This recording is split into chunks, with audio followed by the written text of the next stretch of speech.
धाकड़ खबर, बेखौफज़ुबां, बेबाक अंदाज। धाकड़ खबर में आपका स्वागत है। मैं आपके साथ हूं अकरम रईस खान। वैश्विक हलचल, जी हां, वैश्विक हलचल का वो ताजा बुलेटिन लेकर एक बार फिर से आपके सामने हाजिर हो गए हैं, जिसमें हम देश और दुनिया की खबरों के साथ साथ गाजा की खबरों पर भी, जी हां, देश और दुनिया की खबरों के साथ साथ गाजा की खबरों पर भी एक छोटी सी चर्चा करते हैं, तबसरा करते हैं। और इसमें हमारा सहयोग करते हैं कृष्णकांत जी, यानी के जी, जो भारतीय वायुसेना के रिटायर्ड ऑफिसर हैं और जियो पॉलिटिक्स पर वाकई में आप लोग भी अब इस बात को मानने लगे हैं। हालांकि वो तो महारत पहले से ही रखते हैं, लेकिन जिनको लोग जानता है उनके बारे में बात करता है, लेकिन जिनको लोग जानते नहीं उनके बारे में बात भी नहीं कर पाते हैं, तो मानने लगे हैं। तो वो फिर से हमारे साथ एक बार जुड़ रहे हैं। बहुत शुक्रिया सर, वक्त देने के लिए। थैंक यू मिस्टर अकरम। कुछ लोग कमेंट्स कर रहे हैं कि दिल्ली से बाहर जाने के बाद अब कमजोर कमजोर से नजर आ रहे हैं। नहीं, कमजोर तो नहीं हुआ, जैसा था वैसे ही हूँ। हाँ, थोड़ी भागदौड़ मची है, क्योंकि बॉम्बे गया, फिर यहाँ आया हूँ पटना, और फिर और भी जगह चल रहा हूँ। हाँ, एक बात यह जरूर कहना चाहूंगा, जो आपने इतनी मेरी प्रशंसा की कि मैं बहुत पैनी नजर रखता हूँ वगैरह वगैरह। बात इतना ही है कि मैं अपने दिमाग को खुला रखता हूँ, मैं किसी का भक्त नहीं हूँ, बस इतना ही है। और फौज से रहा हूँ तो थोड़ा फौजी विश्लेषण है जी। बहुत अच्छी बात है। हालांकि कुछ लोग कमेंट्स में ये भी बोल रहे हैं कि हमने आपके ऊपर ज्यादा भार डाल दिया है। नहीं नहीं, ऐसा कुछ नहीं है। जब भी मुझे मौका मिलता है मैं आपके सामने हाजिर हूं, ना मौका मिलता है तो मैं मना भी कर देता हूं जी। चलिए अब खबरों की शुरुआत करते हैं। पहली खबर आपके बगल वाले राज्य से आ रही है, जो आपका ही किसी जमाने में हिस्सा हुआ करता था, झारखंड। वहां पर स्पेन की महिला के साथ गैंगरेप किया गया है। यह बड़ा दुखद खबर है ये, और भारत की संस्कृति सभ्यता इससे पूर्ण मुक्त नहीं था, लेकिन फिर भी आजकल ऐसी घटनाओं का बढ़ना यह दिखाता है कि हम आगे नहीं, हम पीछे की तरफ बढ़ रहे हैं। आर्थिक रूप से तो हो ही रहा है, लेकिन सामाजिक, सांस्कृतिक और एक हमारा नैतिक स्तर था वह भी नीचे जा रहा है। जो भी कारण उसका हम विश्लेषण में ना जाएंगे अभी। और ये कपल बेचारे स्पेन के, ये मोटरसाइकिल पे वर्ल्ड टूर के रूप में घूमे थे, बांग्लादेश से यहाँ आए, हमारे भारत में झारखंड से थे, यहाँ से बाद नेपाल जाने के था। और 7 बदमाशों ने इनकी पत्नी के साथ ऐसी ऐसी दुर्व्यवहार किया। और एक फिल्म एक्ट्रेस हैं ऋचा चड्ढा, मैं नहीं जानता उनके बारे में कोई खास, इन्होंने कहा है कितने दुर्भाग्य की बात है कि हमारे भारतीय महिलाओं के साथ जैसा व्यवहार करते हैं वैसे ही विदेशियों के साथ करते हैं। तो इन बलात्कारियों के नजर में भारत और विदेश का कोई खास मतलब नहीं है, और इसका केवल कानून से हम इसको खत्म नहीं कर सकते हैं। इसके लिए जरूरत है पूरे समाज में एक सांस्कृतिक सामाजिक क्रांति की, बदलाव की, जिसकी अभी हम उल्टी दिशा में जा रहे हैं दुर्भाग्यवश जी। क्या जिस दौर में भारतीय जनता पार्टी, जो सबसे ज्यादा चाल चरित्र चेहरे की बात करती है, जब वो किसानों को कुचलकर मौत के घाट उतार देने वाले के पिता को, और जो खुद एक छात्र नेता की हत्या का आरोपी और देश का गृह राज्य मंत्री है, अजय कुमार मिश्रा उट्टेनी को फिर से टिकट देती है, तो क्या ऐसे दौर में बदलाव हो सकता है, या लोग यही सोचेंगे कि भाई अब तो दंगा ही बनो, ज्यादा फायदा उसी में ही है? अब लोगों की सोचने की बात है।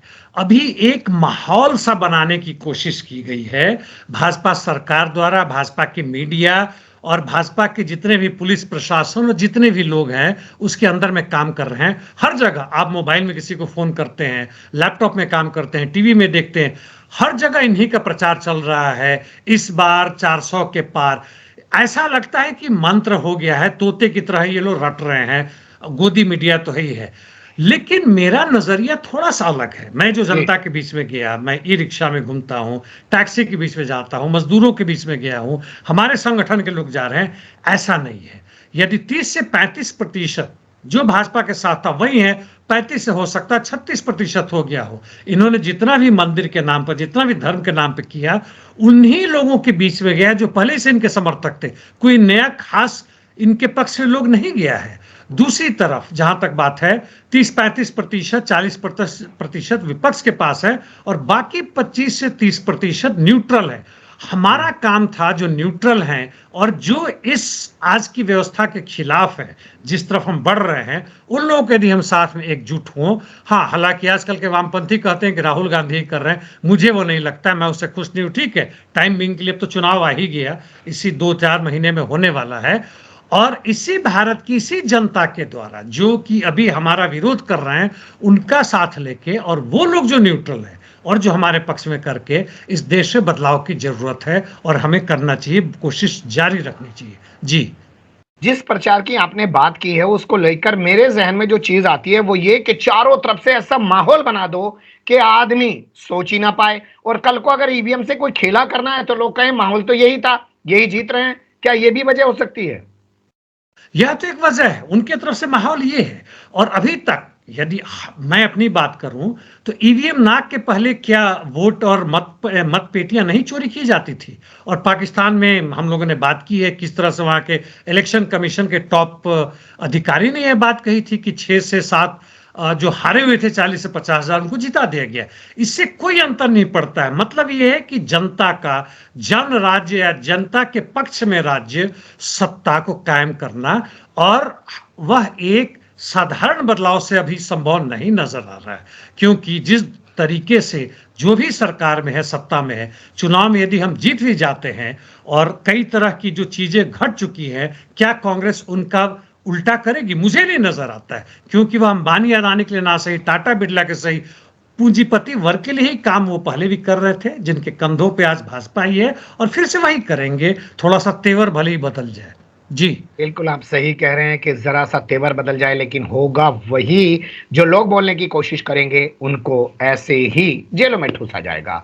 बात कर रहा हूं कश्मीर के एक पत्रकार की जो 5 साल बाद जेल से रिहा हुए, लेकिन कुछ ही देर बाद फिर से उनको जेल में डाल दिया गया। क्या पूरा मामला है सर?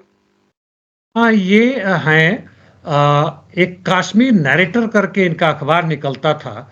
और इन्होंने काफी समय तक मतलब एक स्वतंत्र पत्रकारिता करने की कोशिश की। इन्हें 2018 में ही इन्हें गिरफ्तार किया गया था और तकरीबन 5 साल या 6 साल हो चुका है। और उस समय 2019 में इनके ऊपर जो भी कारण लगाया गया था, इनको बेल भी मिला था। और उसके बाद से बेल मिलने के बाद से उस समय कहा गया था कि दंगा फसाद कर रहे हैं। उसके बाद से इनके ऊपर पब्लिक सिक्योरिटी एक्ट लगा दिया गया, यानी जेल से निकलने से पहले इनको फिर डाल दिया गया। इसको भी खारिज कर दिया वहां के हाई कोर्ट ने, और अब इनके ऊपर यूएपीए लगा दिया गया। यानी सरकार के पास, या सरकार कहती है कि जो पहले के अंग्रेजों के जमाने के कानून थे, कांग्रेस के जमाने के कानून थे, कॉलोनियल एरा का जो कानून था उसको हम हटा रहे हैं, लेकिन उससे भी ज्यादा है। एक के बाद एक इनके ऊपर कानून लगाते जाओ। 6 दिन के लिए बाहर निकले, इनको यूपी के जेल में रखा गया था और वहां से इनको उठा के जैसे ही कश्मीर पहुंचे अपने घर में परिवार के साथ, इनकी 6 साढ़े 6 साल की बच्ची यानी 6 महीना की जब होगी तब ये जेल में डाले गए थे। वापस आए, 6 दिन मिले हुए नहीं कि वापस जेल में। मतलब यह मजाक बन गया। यह कहीं से भी प्रजातंत्र का एक बूंद भी नजर नहीं आ रहा है कि प्रजातांत्रिक तरीका है। और इसमें भी जहां तक कोर्ट की बात है, अब 2 साल के लिए अंदर है, कोर्ट भी कुछ नहीं कर सकता चाहे तो भी। एक उदाहरण हम ले ही लें उमर खालिद का, ये उनके पीछे पड़े हुए हैं और सुप्रीम कोर्ट से उन्होंने बेल को वापस लिया क्योंकि 1.5-2 साल से इनका केस तारीख पे तारीख आ रहा था। और अंततः ऐसे जज के पास पहुंचा जहां उम्मीद था कि इनको बेल नहीं मिलेगा, इसलिए अंततः इन्हें वापस लिया कि उससे अच्छा है कि हम नीचे में लड़े, नीचे कोर्ट में लड़े। ये तो स्थिति आज की। जी बिल्कुल सही आप कह रहे हैं कि जो स्थितियां आज बन गई हैं या बना दी गई हैं वो बहुत ही भयावह हैं, डरावनी है, लेकिन डर के आगे ही जीत है। इन तमाम चीजों से हटके ही एक नए और मजबूत लोकतंत्र की तरफ भारत को बढ़ना होगा।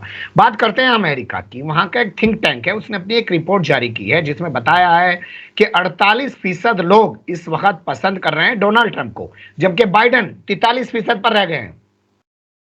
ये मेरे लिए थोड़ा आश्चर्य का विषय है कि बाइडेन को 43% लोगों ने पसंद किया, क्योंकि उनकी पॉपुलैरिटी रेट 35% से अधिक नहीं है। इसका कारण यह नहीं है कि वह बाइडेन को पसंद करते हैं, कारण यह है कि वह ट्रंप के पास नहीं जाना चाहते हैं। अब इन 2 डेविल हैं, 2 दुष्ट हैं, 2 बदमाश हैं, तो किसको जाए? तो बाइडेन से प्यार ना होने के बावजूद मजबूरी में वो लोग बाइडेन के पास जा रहे हैं ताकि ट्रंप फिर से ना जीते। और अभी भी 7-8 महीने देखते हैं क्या करते हैं। जहां तक मुझे लगता अभी की जो स्थिति है वह ट्रंप और भी तेजी से आगे निकलते जा रहे हैं। और बाइडेन का जो भी आधार बनता है, एक तो यूक्रेन युद्ध के कारण था ही था, अमेरिकी की अपनी जो नीति है, उनकी पॉलिसी है, झूठ पे झूठ बोलते हैं, कहता है कि अमेरिका को कर्ज से बाहर कर दिया, जबकि उनका कर्ज जीडीपी यदि 23-24 ट्रिलियन डॉलर है तो कर्ज 33 से 34 ट्रिलियन डॉलर और बढ़ गया है। जो उन्होंने माफ करने की बात की थी कर्ज की, छात्रों की, वह नहीं किया। और अब जो फिलिस्तीन में हो रहा है, अभी जो मारे जा रहे हैं, उसके बावजूद मजबूरीवश जिस तरह से वो मदद कर रहे हैं, यदि ट्रंप रहते तो उनके खिलाफ जनता होती, क्योंकि ट्रंप भी वही काम करते। अब ये स्थिति आ रही है, तो यह तो मजाक बना हुआ है, जैसे भारत कांग्रेस का यहाँ पे लफड़ा चल रहा है। जी, खबर है वाशिंगटन डीसी से। यहाँ पे भारतीय दूतावास के बाहर सिख समाज के लोगों ने प्रदर्शन किया और किसानों के हक में आवाज उठाई। हालांकि कुछ लोग ये कह रहे हैं कि खालिस्तान के समर्थन में आवाज उठा रहे थे। खालिस्तान के समर्थन में उठा रहे हैं तो उन्हें ऐसा नहीं करना चाहिए, कारण कि भारत की जो खासकर पंजाब, हरियाणा, पश्चिमी उत्तर प्रदेश, दिल्ली से सटे हुए जितने भी क्षेत्र हैं, वहाँ के किसानों का आंदोलन बड़ा जबरदस्त है, उनमें एकता है और मिलिटेंसी, उनमें मिलिटेंसी मतलब वो मिलिटेंट टेररिज्म वाला नहीं, लड़ने की ताकत है। और पूरे यूरोपियन यूनियन में जिस तरह से नजर आ रहा है, जो हो रहा है, एक तरह से कहें तो दोनों में संबंध है। जरा हमारे सुनने वाले इसको ध्यान दें। वर्ल्ड ट्रेड ऑर्गेनाइजेशन अब इन सरकारों को जिनको मदद करता है, जैसे हमने श्रीलंका में देखा, उनको फोर्स करता है कि जो भी तुम सब्सिडी देते हो उसको वापस करो। जो 3 कानून हमारे यहाँ बने थे, जिसमें अंततः भाजपा सरकार को, मोदी सरकार को वापस लेना पड़ा किसानों के जबरदस्त 1 वर्ष के आंदोलन के बाद से, वह इन लोगों ने अपनी मर्जी से नहीं बनाया था। यहाँ के जो पूंजीपति वर्ग चाह रहे थे, वह WTO का ही आदेश था कि तुम ऐसा करो। और ऐसे ही हमारे यहाँ जो किसान का आंदोलन चल रहा था और अभी जो चल रहा है, आपको आश्चर्य होगा जान के कि यूरोपियन यूनियन के किसान के नेता पढ़ रहे हैं कि भारत के किसान कैसे ट्रैक्टर का इस्तेमाल कर रहे हैं। यहाँ से उन्होंने सीखा है, वहां से हम सीख रहे हैं। वही स्थिति कनाडा में हो रहा है। और इसलिए इसमें जो धार्मिक जो लोग हैं वो ना घुसे तो अच्छा है। हम लोग अच्छी तरह से कर रहे हैं, हमें उसमें मजदूरों का लाना है, इस आंदोलन को पूरे देश में फैलाना है, और ये बाहर के लोग हमें हस्तक्षेप ना करें, पाकिस्तानी इसमें ना है, हम बहुत बढ़िया कर रहे हैं। जी, लेकिन इसी बीच जब अमेरिका से एक रिपोर्ट सामने आती है कि भारत में तो गरीबी घटा दी है नरेंद्र मोदी सरकार ने, और वो लोग कहते हैं कि हम बहुत बड़े थिंक टैंकर हैं, इसे कैसे देखते हैं? ये एक भद्दा मजाक है और कुछ नहीं है। इसमें ब्रुकिंस इंस्टीट्यूशन है, इंस्टीट्यूशन यह है, एक NGO है, ये काम करता है, इस तरह की चीजें डालते रहता है। और इसके 2 जो लेखक हैं, एक है सुरजीत S भल्ला, ये हैं अभी मोदी सरकार के एक वन ऑफ द एडवाइजर हैं, इकोनॉमिक एक्सपर्ट हैं। दूसरे हैं करण भसीन, ये भी कुछ इसी टाइप की चीज है। और ये लोगों ने यहाँ करके, ये अमेरिकी थिंक टैंक के नाम पर ये लोग यहाँ वो कर रहे हैं। इस चीज को समझ ले तो बाकी सब खुलासा हो गया। उनका वैसे बाय द वे आधार क्या है, कहते हैं कि 2011-12 की तुलना में पर कैपिटा ग्रोथ 2.9% हुआ है, यानी GDP 3% मान लें तो GDP जो बढ़ा है, तो GDP गया कहां, इसकी मैं चर्चा पहले भी कर सकता हूं। GDP गया यहाँ के खास पूंजीपतियों के जेब में, यह जनता के रूप में नहीं है। हाँ, अब 5 किलो अनाज दे रहे हैं, यहां भी पता चला, बिहार में कई लोगों से बात किया, 5 किलो चावल मिलता है, गेहूं दाल वगैरह नहीं मिलता है। और यहां तक हमारे घरों में, कई घरों में काम करने वाली इन लोगों ने बताया कि ये 5 किलो, जैसे 4 लोग हैं तो 20 किलो मिलने वाला है, तो उन्हीं को दे देते हैं जो देने वाला का हम नहीं लेंगे, तुम 10 रुपए इसको बेच दो या 20 रुपए बेच दो, इसके बदले में हमें जितना भी हमारा 30 किलो 40 किलो बचता है, बदले में 400 या 500 रुपया दे दो। महीना में उनका एक आमदनी, क्योंकि उस चावल का ये लोग इस्तेमाल भी नहीं कर सकते हैं। तो ये स्थिति है। और दूसरा कहते हैं कि रूरल ग्रोथ जो है सो 3.1% है और अर्बन 2.6% है। यानी शहर और गांव के बीच जो असमानता थी, इनका मानना है कि मुख्य गरीबी गांव में थी, वो असमानता घट रहा है। असमानता घटने के कारण ये नहीं कि गांव के लोग अमीर हो रहे हैं, बल्कि शहर के लोग गरीब हो रहे हैं। यहाँ के मजदूर भागे हैं बुरी तरह से, शहर छोड़ गांव में जा रहे हैं। तो ये बिल्कुल झूठा प्रोपेगेंडा है, इसका ना कोई आधार है ना कुछ है। वैसे एक लाइन बता दूं कि पूरी गोदी मीडिया में ये हलचल मच रहा है कि अमेरिका कह रहा है कि भारत में एब्सोल्यूट गरीबी खत्म हो गई, और इसके साथ यह भी कहें कि रिलेटिव गरीबी यानी खाई जो है वह भयानक बढ़ गया है। जी बिल्कुल, आप सही कह रहे हैं। आपको याद होगा ना वो कि कुछ जो है सांसद आ रहे थे, कश्मीर के दौरे पर जा रहे थे, लेकिन जब बाद में चला कि पता कि उन सांसदों को लेके कौन आ रही है और उसका भाजपा RSS से क्या ताल्लुक है, तो हमेशा जब भी रिपोर्ट सामने आए तो ये भी देखिए कि उस रिपोर्ट को लाने वाले कौन हैं। खैर, खबर अमेरिका से ही है ताल्लुक रखती हुई। अमेरिका के लिए कोई गाना लिख दिया था किसी शख्स ने, ईरान में उसको सजा सुना दी गई है। नहीं, इन्होंने अमेरिका के लिए गाना नहीं लिखा था। ये एक हाजीपुर या हाजीपुर करके हैं, इन्होंने गाना लिखा था एंथम फॉर वीमेन। जब वहां पे एक बड़ा आंदोलन चला था औरतों का, उसके लिए उन्होंने गाना लिखा था जिसका मतलब था वीमेन लाइफ एंड लिबर्टी। और इन पे आरोप लगा था, दो आरोप लगाया ईरानी सरकार लगाया। एक तो कि इन्होंने हंगामा किया, औरतों को भड़काया, और एक और था, और इनको 3 साल 8 महीने का दोनों आरोप में लगाया है। अब इनके ऊपर आरोप के साथ, हालांकि ये एक लगता है कि गांधीवादी है, इन्होंने इसका खुलासा अपने सोशल मीडिया पे किया है, लेकिन साथ साथ जज का नाम नहीं लिखा है किसने किया। इनके विपक्ष में जो वकील थे उसका नाम नहीं लिखा है कि उसके खिलाफ कहीं वो कार्रवाई जनता ना शुरू कर दे, ताकि लोगों में प्यार ना घटे, एक दूसरे के प्रति घृणा ना बैठे। हाँ, इन पे आदेश यह भी लिखा गया है कि यह अमेरिका के खिलाफ गाना लिखिए, चूंकि ये बड़े अच्छे गायक हैं, लिखते हैं, इसलिए अमेरिका के खिलाफ गाना लिखे। और साथ साथ ये भी लिखे कि इस्लामिक रिवॉल्यूशन जो हुआ और इस्लाम में वीमेन की राइट्स क्या है इसके बारे में लिखे।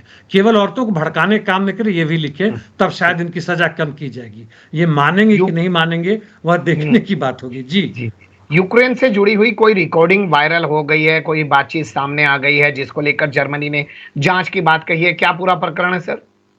ये है कि लड़ाई होने के करीब 1 वर्ष बाद क्रीमिया, जो एक बड़ा सा भूभाग है साउथ रशिया में, ब्लैक सी से जुटा हुआ आइलैंड टाइप, तो वहां पे यूक्रेन ने एक धमाका किया था। मतलब वो, और उस ब्रिज को, कर्स ब्रिज कहें या क्रीमिया ब्रिज कहें, उसको तोड़ दिया था। यह बहुत बड़ा लंबा ब्रिज था जो कि बाकी रशिया से इस क्षेत्र को जोड़ता है, पूरा आवाजाही इसी पे होता था। और इस पे रशिया का कहना था कि यह पश्चिमी देशों ने किया, अमेरिका और इंग्लैंड ने किया है, उनका है, यह टेररिस्ट एक्ट है। अभी तक इसमें पूरा खुलासा नहीं हुआ था। अब एक टेप रिलीज हुआ है जिससे पता चला है कि जर्मनी एयरफोर्स के चीफ और जो सीनियर एयरफोर्स ऑफिसर थे, उनका भी इसमें हाथ रहा है। और इससे जर्मनी की बड़ी हद हुई है, बड़ी मतलब हंगामा हुआ है।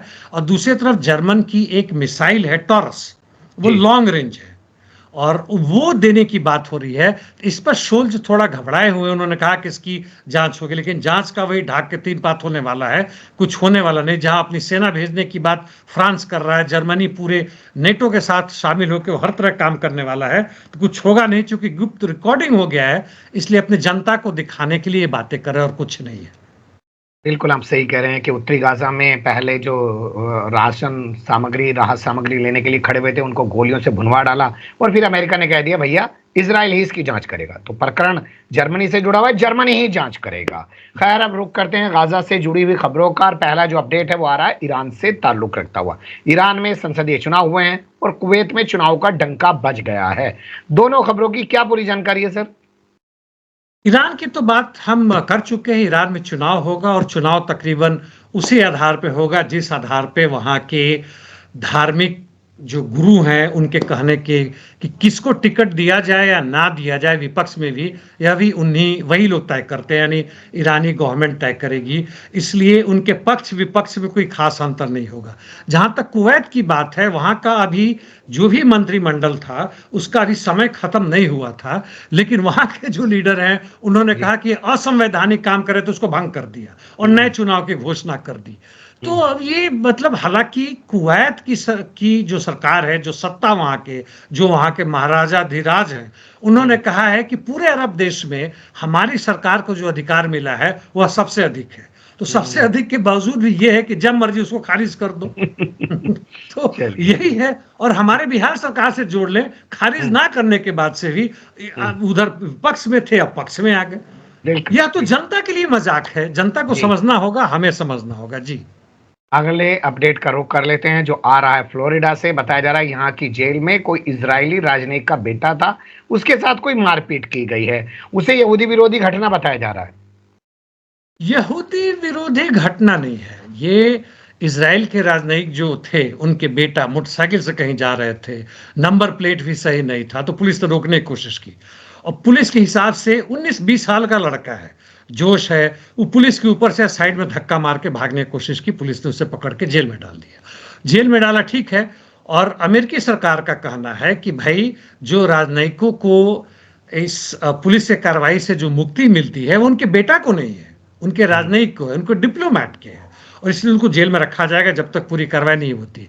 जेल के अंदर में किसी सॉसेज के ऊपर यानी किसी मीट के ऊपर बातचीत चल रही थी, कुछ इन्होंने अनाप शनाप बकवास किया होगा, जो भी हो, और वहां के कैदियों ने पीटा, वहां के सरकार या पुलिस ने नहीं मारा, आपस में कैदियों की लड़ाई हुई है, तो इसमें कोई खास नहीं है, एंटी यहूदी वाली से बात कुछ नहीं है, बकवास बात है। चलिए अगली खबर है जो पैलेस्टाइन अथॉरिटी के एक मंत्री से जुड़ी हुई आ रही है। उन्होंने कहा कि यहूदियों का जनसंहार आवश्यक था क्योंकि वो जर्मनी पर कब्जा करने वाले थे। यानी वो कह रहे हैं कि हिटलर इनको सही मार रहा था। मैं इससे सहमत नहीं हूं। ये मतलब खुद को कहते हैं कि वह यहूदी विरोधी नहीं है, लेकिन जर्मनी में जो हुआ, हिटलर को, बाय द वे इसकी चर्चा होनी चाहिए कि हिटलर को मदद करने में, यहूदियों को मारने के लिए जो काम हुआ, वो बहुत सारे बड़े बड़े अमेरिकी कंपनी, ब्रिटिश कंपनी ने मदद की, थिंक टैंक बनाए और एंटी यहूदी वहां पर हवा एक पैदा किया। और शुरू में हिटलर के लोग इससे खुश नहीं थे कि ये कौन विदेशी लोग हम में हस्तक्षेप कर रहे हैं, लेकिन जब उनको समझ में आया क्या कर रहे हैं, तो उस समय सेकेंड वर्ल्ड वॉर के पहले किया था। और उस समय की जहां तक बात है, हो सकता है यहूदियों की लॉबी बनती है जैसे अमेरिका में बन गया है, लेकिन पूरे अमेरिका को कब्जा कर रहे हैं, तो वहां की जो व्यवस्था है उसके तहत में यदि वह भी सत्ता में आते हैं, चूंकि उनका व्यापार में वो आगे बढ़े हुए थे, युगांडा से जैसे भारतीयों को भगाया, या यहाँ से मान लीजिए कई जगहों से भारत में भी, हमारे आसाम में बंगालियों को भगाया, तो कब्जा करने वाली बात नहीं है। और इनका यह भी करना है इन मंत्री का कि यहूदी जो थे वो गंदे थे, उनका जो चाल चलन था वो ठीक नहीं था, इसलिए मजबूर किया इसको, हिटलर को नहीं, बिल्कुल नहीं। हिटलर का अपनी कार्रवाई थी और अब जनता को अपने पक्ष में लाने के लिए ये जो अल्पसंख्यक थे उसके खिलाफ ये जनसंहार। लेकिन ये कैसे यहूदी थे जो कल मरे हैं, जनसंहार किया गया, आज बताइए कितना जुल्म कर रहे हैं, ठीक हो रहा था इनके साथ तो सर? उन यहूदियों में आज की यहूदियों में बहुत अंतर है। उस समय के यहूदी जो वहां से भागे थे और जो इजराइल को भी बसाया था, जिसमें यूएसएसआर के भी यहूदी आए थे और अन्य देश से आए थे, वह बड़े ही प्रजातांत्रिक थे, वो इस तरह की चीज नहीं थे। वही लोग थे जिन्होंने आइंस्टीन को भी अमेरिका से न्योता दिया था कि आप हमारे राष्ट्रपति बने, लेकिन प्रधानमंत्री बने, जो भी हो, लेकिन आइंस्टीन ने विरोध कर दिया। ये वही यहूदी लोग हैं कि वहां के फौज में अफसर और जवानों में ये अंतर नहीं था, उनको टोपी नहीं पहनते थे, एक ही मेस में खाना खाते थे। लेकिन बाद में जब बदलाव शुरू हुआ, जब जियोनिज्म आना शुरू हुआ, तब जाकर उन्होंने हर तरह के भेदभाव शुरू कर दिए। आज वहीं के यहूदी में जो अफ्रीका से काले यहूदी हैं, उनको वह अधिकार नहीं जो यहाँ के गोरे या सफेद यहूदी हैं। तो इसलिए यह उसमें और इसमें साथ लाना सही नहीं सर है। मुझे लगता है जो उस वक्त वो भागे जर्मनी से और तमाम लोग भाग के इस पूरे अरब के इलाके में पहुंचे, उन्होंने ही तो असल बीज की ककड़ी बोई थी जो आज पूरा पेड़ बन गया है। वो मानता हूं, वो बात सही है। उससे भागने वालों में उन्होंने जरूर उस तरह की बातचीत थी। और वो किसके अंदर में थे? वो बेसिकली ब्रिटिश इंपेरियलिज्म के अंदर में थे। बाद में अमेरिकी आए और फ्रांस, जर्मनी बाकी घुसे, और उनका था। और यूएसएसआर के खिलाफ के करने में केवल ये थोड़ा ही से नहीं, जैसे अफगानिस्तान में यूएसएसआर के सरकार को हटाने के लिए इन्होंने तालिबान लाया, वही हालत यहां पे हुआ और दूसरे एक्सट्रीम में पहुंच गए ये लोग। जी चलिए, खैर इस पर कभी और विस्तार से बात करेंगे। अब अगले अपडेट का रुख कर लेते हैं। फिलिस्तीनियों के हक में जो आवाज उठाई जा रही है कनाडा में, उसके चलते बताया जा रहा है कि टोरंटो में इटली और कनाडा की जो मीटिंग थी वो रद्द कर दी गई है। जी हाँ, टोरंटो में जो था, इटली के प्रधानमंत्री घूम रहे हैं, चूंकि ग्रेड 7 की मीटिंग होने वाली है और अध्यक्षता वही करेंगे। इसके बाद वो शायद वॉशिंगटन भी जाएंगे। तो यहाँ टोरंटो में था, एक कल्चरल प्रोग्राम था, लेकिन वहां पे दो तरह के लोग आ गए आंदोलन करने। एक तो वो जो पैलेस्टीन के साथ में थे और उसके लिए नारा लगा रहे थे, दूसरे वो जो कह रहे थे कि कनाडा से यूक्रेन को अस्त्र शस्त्र नहीं भेजना। दोनों साथ ही हैं तकरीबन, लेकिन फिर भी दो ऑर्गेनाइजेशन के थे और काफी भारी मात्रा में आ गए थे, पुलिस भी आ गए थे। और कहते हैं कि सुरक्षा कारणों से यह गलत बात है, ऐसा कुछ नहीं था, बड़ी शांति प्रिय लोग थे, लेकिन उनकी बेइज्जती होती, कनाडा के जो प्रधानमंत्री उनकी बेइज्जती होती और सैकड़ों नहीं हजारों की संख्या में लोग आ गए थे, इसलिए इसको उन्होंने रद्द कर दिया। जी चलिए, अब अगले अपडेट का रुख करते हैं जो आ रहा है इजराइल के एक मंत्री से जुड़ा हुआ। नाम है बेनी गैंट्स। वो जा रहा है अमेरिका के दौरे पे। कहा जा रहा है नेतन्याहू उसका विरोध कर रहे थे और बाइडन भी जो है उसको पसंद नहीं कर रहे थे। पता नहीं ये सब चल क्या रहा है। कहीं ऐसा तो नहीं है कि बेनी गैंट्स ही वो व्यक्ति बनने जा रहा है जिसका विकल्प, जो नेतन्याहू का विकल्प होगा बाइडन के लिए?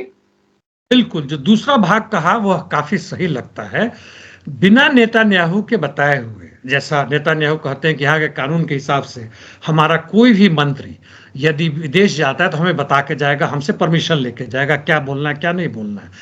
और इन्होंने बताया नहीं, इन्होंने अपना प्रोग्राम रख दिया और यहाँ पे काफी मतलब वहाँ के लोगों से मिलने वाले थे, डेमोक्रेटिक पार्टी के, इन्हीं के अपनी पार्टी के टॉप जो वाइस प्रेसिडेंट है कमला हैरिस, उनसे भी मिलते, जो वहाँ संसद की जो लीडर है उनसे भी मिलते जो कि रिपब्लिकन के हैं।